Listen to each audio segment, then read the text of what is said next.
피난편이라는 제목으로 하나님 말씀 전하겠습니다.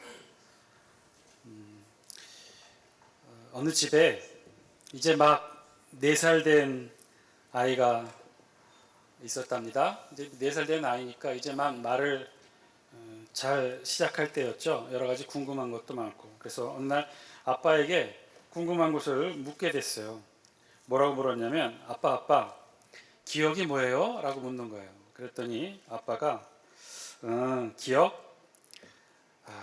뭐라고 설명해야 되지? 옛날에 아빠가 놀이동산 가서 솜사탕 사준 적 있지? 네. 맛있었니? 네, 맛있었어요. 또 그때 곰 인형 쓴 아저씨도 봤었지? 예, 완전히 착했어요. 그래, 그렇게 옛날 일들을 떠올릴 수 있다는 것, 그걸 기억이라고 한단다. 그랬더니 이렇게 자세히 설명해 주니까 이 4살짜리 아이가 그렇구나. 그런데 너무 어렵다. 아빠가 묻습니다. 또 혹시 궁금한 거 있니? 그랬더니 딸이 4살짜리 딸아이가 이제 아빠한테 또 묻습니다. 네, 아빠, 궁금한 게 있어요. 그러면 니은은 뭐예요? 처음에 4살짜리 딸아이가 물은 기억은 뭐죠? 이 기억이 아니라 우리 글자 기억을 물었던 거죠. 어느 날 선배가 후배를 불러다 놓고 이렇게 물었답니다. 야, 후배야, 너 혹시 선배와 꼰대의 차이는 아니? 그랬더니 이 후배가 묻습니다. 모르겠는데요. 선배와 꼰대의 차이는 이래. 선배는 물어보는 것에만 말하는 거고, 꼰대는 안 물어본 것에 대해서도 말하는 거다. 그랬더니 후배가 이렇게 말합니다. 안 물어봤는데요. 세상이 참 많이 변했다는 생각을 합니다. 이제는요, 필요 이상 과해도 문제가 되는 세상인 것 같아요. 사람들이 좋아하지 않는다는 거죠. 꼭 필요한 말만, 꼭 필요한 것만, 꼭 필요한 감정만 갖는 것이 중요해진 세상이 되어진 것 같습니다. 과하다고, 넘치다고, 풍부하다고, 많다고 좋은 세상은 이제 지난 것 같습니다. 꼭 정확하게 필요한 만큼만, 꼭 원하는 만큼만 해야지, 과하면, 넘치면 이제는 오히려 부족함만 못한 것이 되어버린 세상이 되었습니다. 아니, 정확하게는요, 꼭 필요한 만큼만 필요하다고 보는 세상인 것이죠. 과해도 안 되고요, 부족해도 안 되는 거예요. 후한 인심, 넘치는 사랑, 과한 관심, 아니요, 이제는 그런 것들이 더 이상 좋은 미덕이 되지 못하는 세상이 된 거예요. 과해도 괜찮거나 과하면 더 좋거나 하는 세상이 이제는 더 이상 아니라는 것이죠. 딱 정확해야 합니다. 부족하지도 않고요, 넘치지도 않는 딱 그만큼, 꼭 필요한 만큼. 어떻게 보면 세상이 더 정이 없어져 보이죠. 갈수록 세상이 딱 그렇게 그만큼만 우리에게 정확한 것을 요구하는지도 모르겠습니다. 오늘 우리가 함께 읽은 본문에는요, 모세의 소명과 관련된 마지막 이야기 4가지 에피소드를 모아놓은 거예요. 오늘 본문 이후부터, 즉 5장부터는요, 이제 본격적으로 모세가 하나님의 지도자로, 하나님 앞에 쓰임받는 지도자로 이스라엘 민족들을 이끄는 지도자로서의 활약상들을 기록하게 됩니다. 그러니까 오늘까지, 4장 마지막까지 이제 소명장에 이어서 모세가 어떻게 그 소명을 받고 그 소명을 받는 과정에 어떤 일들이 일어났는지를 우리 성경이 꼼꼼하게 4가지 사건으로 기록하고 있어요. 우리 지난 시간을 좀 살펴보면 꽤 긴 분량이었죠. 3장부터 시작했어요. 모세의 소명장을 우리가 쭉 함께 읽어왔습니다. 이 긴 분량에서 우리가 보았다시피 모세는 5번씩이나 하나님께 항변하듯 하나님의 부르심에 거절합니다. 못하겠다고 얘기하는 거죠. 심지어 마지막 4번째, 5번째는 이런 말까지 했었죠. 나는 본래 말을 잘 못합니다. 나는 입이 뻣뻣하고 혀가 둔한 자입니다. 5번째는 뭐라고 말했어요? 차라리 보낼 만한 자를 보내소서. 나는 아닌 것 같습니다. 적당하지 않습니다. 마지막까지 이렇게 변명하며 항변하며 거절하는 모세를 하나님께서 어떻게 했어요? 끝까지 다독이고 끝까지 붙드시고 그리고 세워주십니다. 이 적극적인 하나님의 부르심에 모세가 이제는 어떻게 해요? 아멘으로 응답해요. 그 모습이 바로 18절 말씀에 기록되어 있어요. 우리 영상을 통해 18절 말씀 같이 함께 읽겠습니다. 시작. 모세가 그의 장인 이들에게로 돌아가서 그에게 이르되 내가 애굽에 있는 내 형제들에게로 돌아가서 그들이 아직 살아있는지 알아보려 하오니 나로 가게 하소서. 이드로가 모세에게 평안히 가라 하니라. 아멘. 18절, 바로 모세는요 하나님의 부르심에 결국 응답하고서는 그가 취한 첫 번째 행동이 기록되어 있어요. 우리 성경 18절은 그 사실을 기록해요. 모세가 하나님의 부르심에 아멘으로 응답하고 제일 첫 번째 한 게 뭐였어요? 모세의 장인, 자신의 장인 이도르를 찾아간 거예요. 이 말은 모세는요 하나님의 말씀이 끝나자마자 호렙산에서 자신의 거처로 돌아왔고, 그리고 조금도 지체하지 않고 장인 이도로의 장막을 찾아가서 이 장인 이도로를 만났던 거죠. 그리고 장인에게, 이도로에게 허락을 구합니다. 어떤 허락이에요? 내가 애굽에 있는 내 형제들에게로 돌아가서 그들이 아직 살아있는지 알아보려 하오니 나로 가게 하소서. 모세는 지금 장인 이도로에게 허락을 구하고 있어요. 그런데 무엇이라고 그 이유를 말하고 있나요? 자신의 형제들에게로 돌아가게 허락해 달라는 거죠. 자, 지금 모세가 말하고 있는 형제들이란 누구를 가리킬까요? 우리가 잘 아는 대로 모세의 형제는 형 아론 하나예요. 형이 또 있나요? 없어요. 남동생도 없어요. 그리고 있는 형제, 여자 형제 누이 미리암이 있었죠. 우리식으로 표현하면요, 모세는요 지금 이남 일녀의 가족 관계인 거예요. 그런데 지금 장인 이도르를 찾아와 뭐라고 얘기했어요? 자신의 형제들을 찾아가 보게 확인하게 해달라고 말하고 있죠. 형제들이라고 표현하고 있어요. 단수가 아닌 복수로 표현한 거죠. 그렇다면 이것은 지금 모세가 장인 이도르에게 말하고 있는 이 형제들이라는 것은요, 친족, 혈족 아론을 가리키는 게 아니라 사실은 자신의 민족을 말하고 있죠. 자, 이것은 지금 무엇을 말하고 있나요? 지금 모세가 하나님께 부르심을 받았다는 소명의 근거에서 지금 모세가 이야기하고 있는 거예요. 하나님의 소명을 받아들였고, 그래서 그 소명에 맞게 자신이 지금 자신의 형제들에게 가야 된다고 얘기하는 거예요. 형제가 아닌 형제들, 즉 자신의 민족에게 가야 된다는 거예요. 그 민족이 잘 있는지 알아보고 하나님의 뜻대로 소명받은 대로 말하고 사역해야 된다라고 지금 장인 이도르에게 허락을 구하고 있는 거죠. 자, 그런데 왜 장인에게 허락을 구하고 있을까요? 왜 그랬을까요? 왜 모세는 제일 먼저 장인에게 허락을 구했을까? 지금 상황에서 모세를 받아주고 또 가족으로 받아주고 삶의 거처를 제공한 것은 장인 이도로였어요. 그래서 모세에게 장인 이도로는 특별한 존재였습니다. 고대 근동에서 모든 남자들은요, 그 부족 혹은 그 국가가 그 가족의 생산력과 군사력의 근거가 되었으므로 자신의 삶의 거처를 떠날 때는 반드시 족장의 허락을 받아야만 했습니다. 지금 모세는요 장인 이도로에게 그 허락을 구하고 있는 거예요. 가족의 수장으로서, 그 부족의 부족장으로서 장인 이도로에게 자신이 떠날 수 있도록 허락을 요청하는 거죠. 애굽에 있는 내 형제들에게로, 민족에게로 돌아가려 합니다. 나로 가게 하소서. 사실 모세에게 이 말은 쉽지 않았던 말이기도 하죠. 맨몸으로 애굽으로부터 나왔을 때 자신을 받아주었고 또 딸을 주었고 40년간 함께 살아온 장인 이도로에게 미디안을 떠나 애굽으로 가겠다고 말하는 것은 쉬운 일이 아니었을 것입니다. 모세 스스로도 그렇죠. 40년이었어요. 모세의 황금기, 가장 열정적으로 일할 수 있는 시기에 모세는 미디안 광야에서 보냅니다. 40년간 살아온, 그래서 지금 그나마 모세가 가지고 있었던 모든 삶의 인생의 결과물들이 지금 다 미디안 광야 여기에 있었어요. 그런데 그것을 모두 다 내려놓고 40년 결과를 뒤로 다 내려놓고 애굽으로 가게 해달라고 장인에게 말하는 것, 모세 자신에게도 쉬운 일이 아니었죠. 그러나 모세는 그야말로 소명을 받아들인 즉시 전격적으로 결단합니다. 그리고 바로 장인을 찾아가 허락을 구하고, 그리고 장인 이도로 역시 미적거림 없이, 추후의 망설임도 없이 모세를 보내주죠. 그런 즉각적인 결정을 이뤄낸 모세를 향해 이제 하나님의 소명을 따라 미디안을 떠날 준비를 하고 있던 모세에게 하나님께서 말씀하셔요. 우리 19절 말씀 영상을 통해 같이 한번 읽겠습니다. 시작. 모세, 여호와께서 미디안에서 모세에게 이르시되 애굽으로 돌아가라. 내 목숨을 노리던 자가 다 죽었느니라. 아멘. 내 생명을 찾던 자가 다 죽었다. 그러니 지금 즉시 애굽으로 돌아가라. 모세의 생명을 집요하게 추적하며 노렸던 자가 누구였습니까? 정확하게는 역사적 인물로 애굽왕 투트모스 3세였고, 전에도 말씀드렸지만 이 애굽왕 투트모스 3세는 모세와는 형제 관계였죠. 정확하게는 투트모스 3세의 어머니 하세수트의 양자가 모세였어요.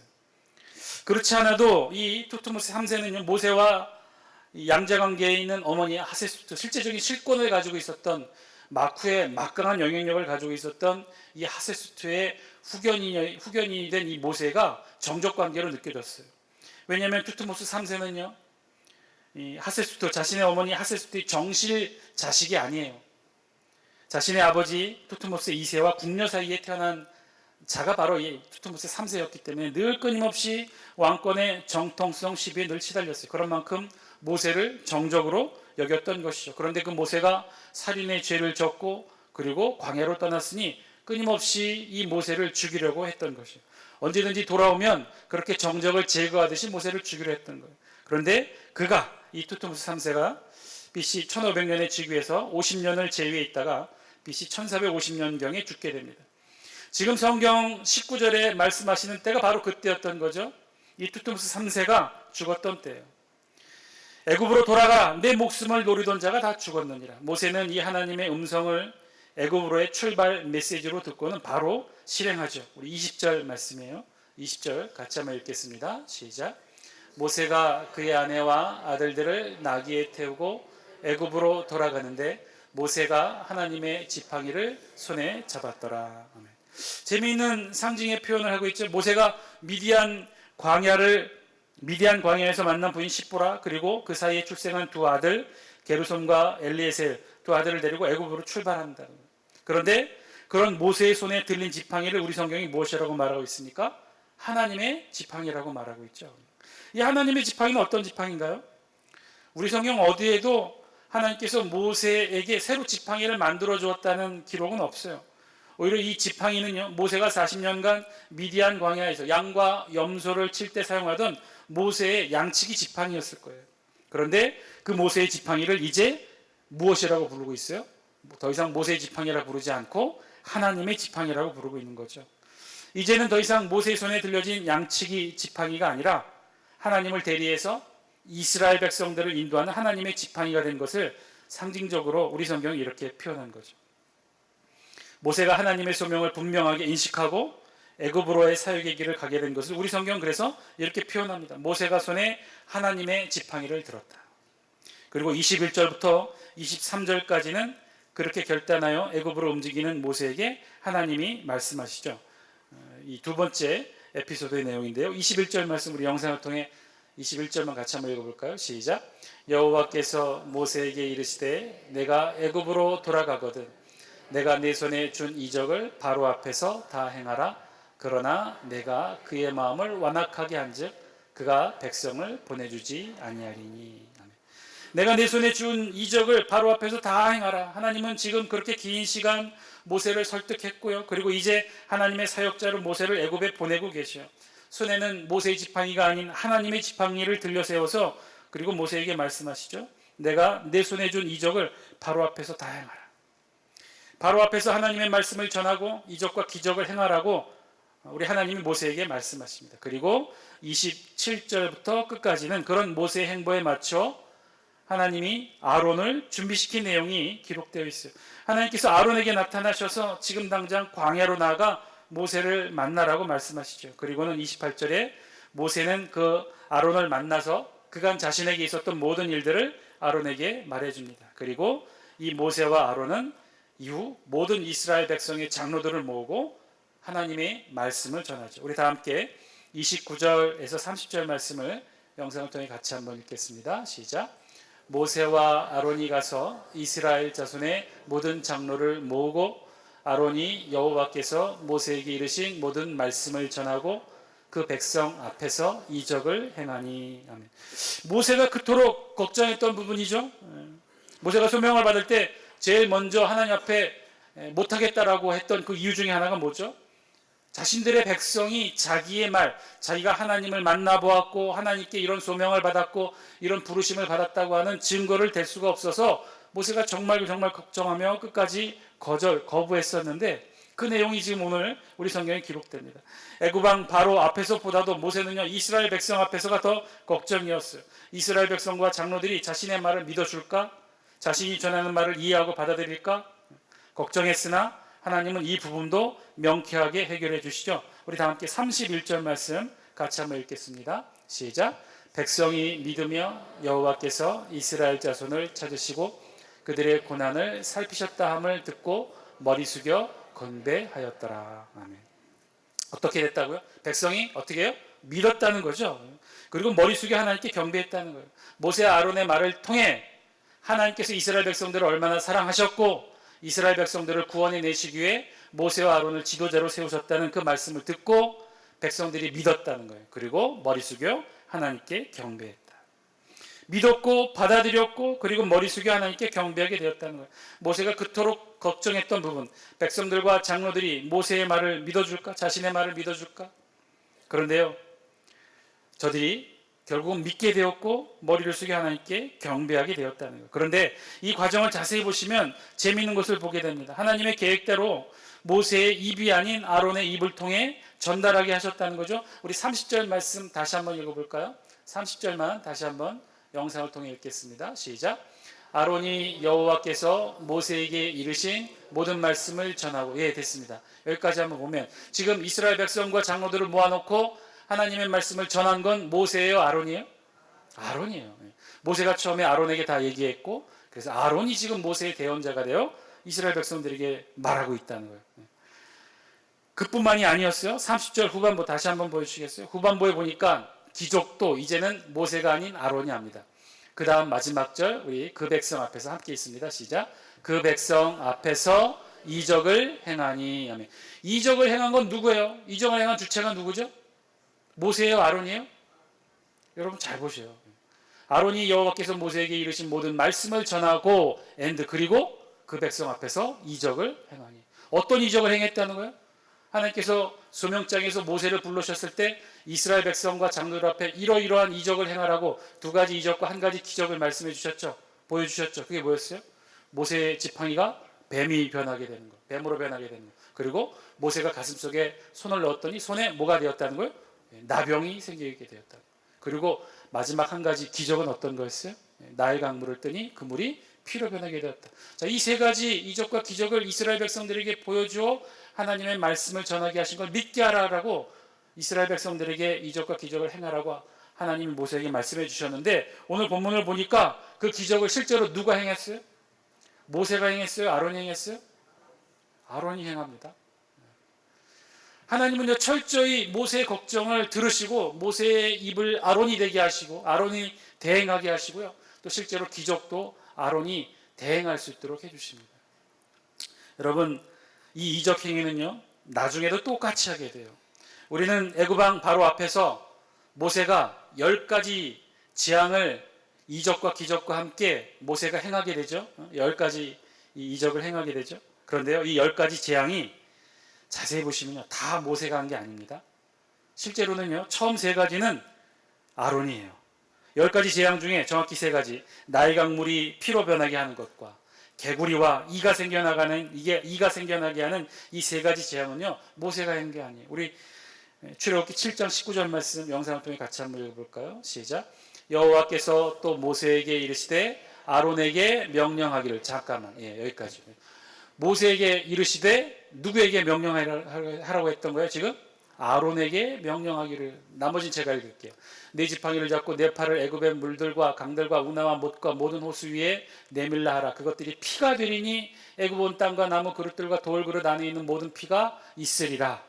지금 이 이적을 행한 건 누구예요? 아론이에요? 모세예요? 아론이 합니다. 8장 5절 말씀 두 번째 재앙 누가 하나 봅시다. 함께 읽습니다. 시작. 여호와께서 모세에게 이르시되 아론에게 명령하기를. 누구에게 명령한 거예요 지금? 아론에게. 그래서 아론이 어떤 걸 했어요? 네 지팡이를 잡고 네 팔을 강들과 운하들과 못 위에 펴서 개구리들이 애굽 땅에 올라오게 하라 할지니라. 개구리가 올라오게 하는 이 기적 누가 한 거예요? 모세가 했어요? 아론이 했어요? 아론이 합니다. 세 번째 16절 말씀도 같이 한번 볼까요? 시작.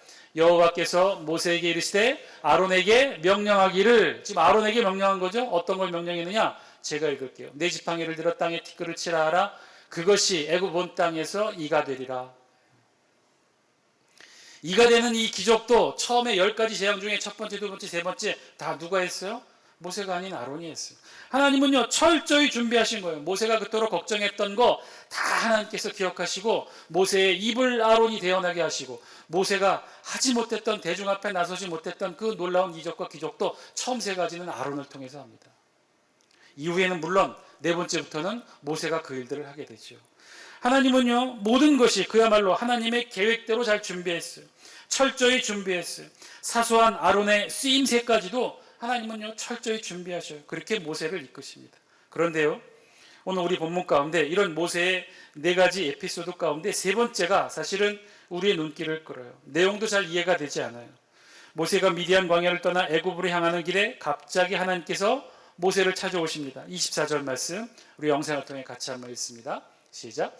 모세가 길을 가다가 숙소에 있을 때 여호와께서 그를 만나사 그를 죽이려 하신지라. 아멘. 소위 말하는 모세 안의 십부레의 행위진 피난편 사건이 바로 이 본문에 기록이 되어 있어요. 참으로 이해하기 어려운 부분이에요. 지금 어떤 상황이죠? 하나님의 명령대로 정말 하나님이 끈질기게 설득해서 모세가 그 하나님의 소명을 받아들여요. 그래서 모세가 자기의 직정일을 다합니다. 장인이들에게 허락을 받았어요. 십보라와 두 아들 게르손과 엘리야스를 데리고 이제 미디안 광야를 떠나 애굽으로 향하는 그 길이었어요. 근데 그 길에 갑자기 느닷없이 하나님께서 찾아오셨어요. 하나님께서 찾아오셨는데 왜 찾아오셨느냐? 모세를 죽이려 왔다는 거예요. 우리 성경에 그 이유를 자세히 기록하고 있지는 않아요. 그런데 이 상황이 처해지자 또 더 이상한 건 모세의 아내 십보라의 행동입니다. 25절 말씀 같이 한번 읽겠습니다. 시작. 십보라가 돌칼을 가져다가 그의 아들의 표피를 베어 그의 발에 갖다 대며 이르되 당신은 참으로 내게 피남편이로다 하니. 모세의 아내가 갑자기 아들의 포피를 잘라서 모세의 발에 갖다 대었다는 거예요. 소위 말하는 할례를 했다는 것이죠. 여기서 아들이라 함은 장자와 차자 게르솜과 엘리에셀을 말하는데, 그런데 아들들이 아니라 아들이라고 단수로 얘기했으니 아들 둘 모두 갑자기 모세의 아내가 할례를 했던 건 아니에요. 한 아들만 할례를 한 것이에요. 즉 첫째 장자 게르솜은 추정컨대 아마도 할례를 했던 것 같아요.